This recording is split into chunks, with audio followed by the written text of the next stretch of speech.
This all may start making more sense when you start understanding that common citizens aren't meant to know what is happening at the top. Is there any dispute that to gain power in our day and age, it takes strategy and intelligence rather than brute force? Logic will tell you that in any sport or game, to claim victory, you must keep your moves strategic and secret. Why would it be any different in global politics?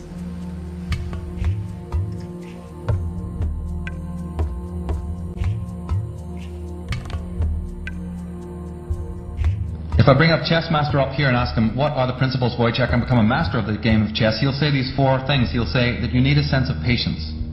Now, if you don't have patience, don't even try to begin the game to learn it. He'll say you need a sense of timing.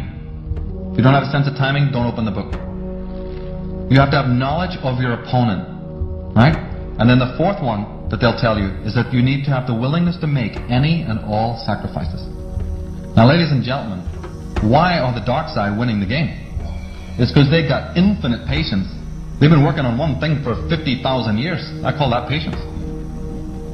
They got a brilliant sense of timing because they know all about the astrology and the divination that we forgot, that our agricultural ancestors all knew about. Well, we're with the Julian calendar and we're not interested in any of that stuff anymore. We're slaves of the watch, but we don't know about the higher time to rule our own lives by. They have amazing knowledge of you.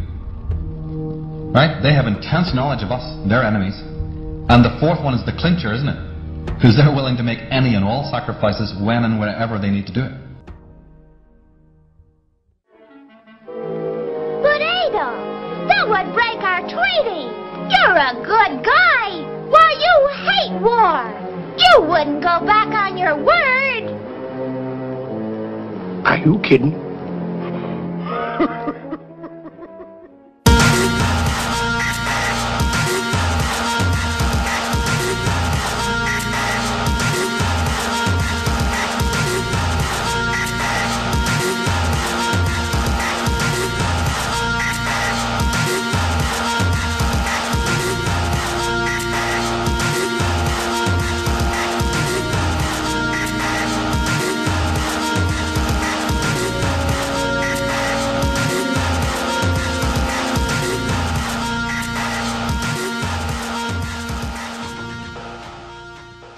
George W. Bush is a direct descendant of Godfrey de Bouillon. The Bouillons were servants of Pope Gregory VII and led the European noblemen into the crusade in order to recapture Jerusalem from the Islamic faith.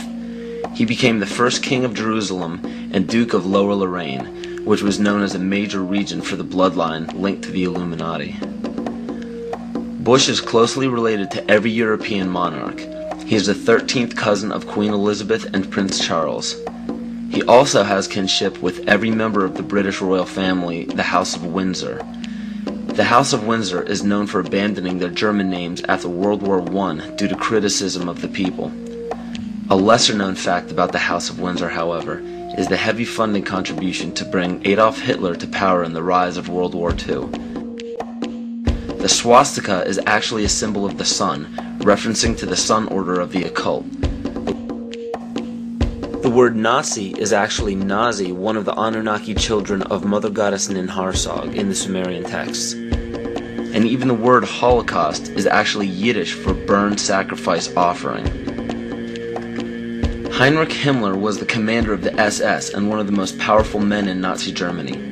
Himmler was a seventh-ray occultist and was very influenced by the book Astara by George Luns, who was an Austrian mystic.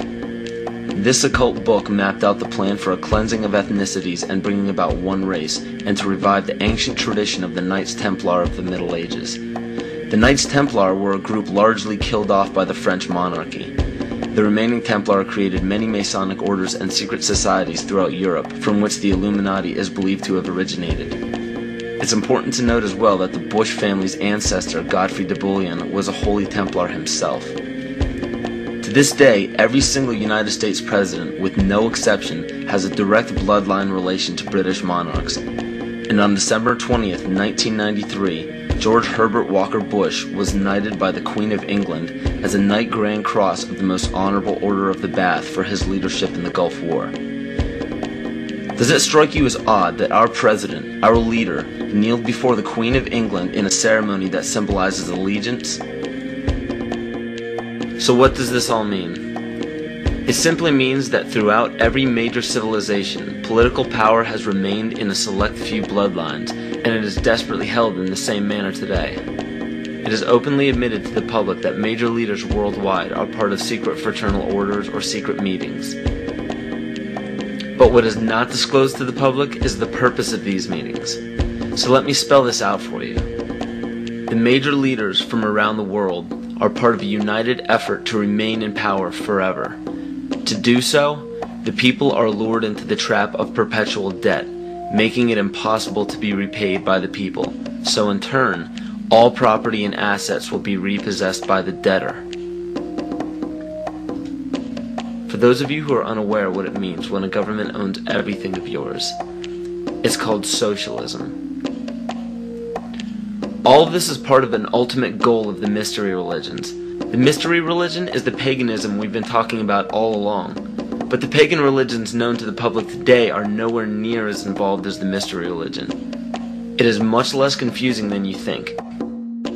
Try to imagine this practice as less of a religion and more of an ambition. The ambition is to reach enlightenment. There is no superhuman intelligence or fantasy involved in this. The gifts of God are very simple. Omnipresence. The power of one being or consciousness to be everywhere at once. Omniscience. The power of knowing everything that can be known. And omnipotence. To have unlimited power. We see all of this today. It cannot be denied.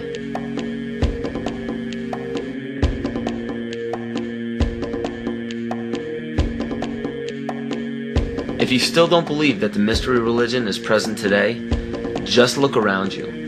There are literally thousands of statues and emblems of ancient religions on every political establishment. Even on military uniforms, these symbols are found everywhere, but not only in our country. The same emblems are found on every nation's military uniform. And why would this be? Because a life taken at a chosen time, place, and a specific manner, it becomes a sacrifice. And to further illustrate this point, on March 20th, 2003, President Bush launched a bombing of Baghdad at 5:50 Baghdad time. This lasted into March 21st. It was called shock and awe by the mainstream media, but according to the mystery religion, this date is known as the Eve of Ostara, more commonly known as the spring or vernal equinox. Occultists worship the goddess of the earth, Gaia, on this day.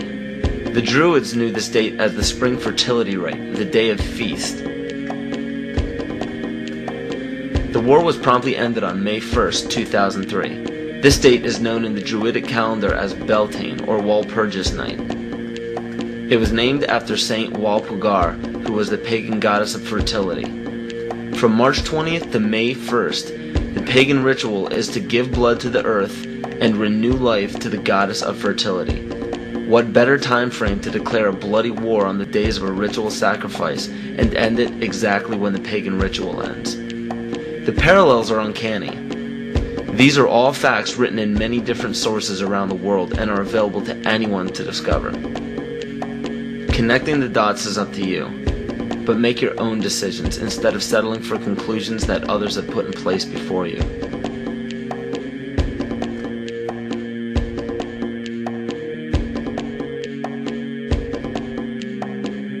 The right answers are what you decide are the right answers. Maybe everything I'm telling you is wrong. I mean, I can tell you what I think happens to be more or less right, but there isn't any reason why you should pay any attention to it.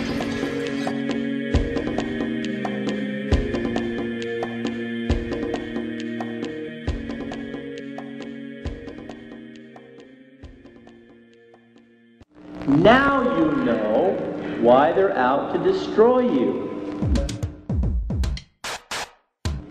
Today there is so much confusion about what Christianity is, because everything I thought that was Christianity, I found out wasn't. If this continues, there will be an overthrow of all things.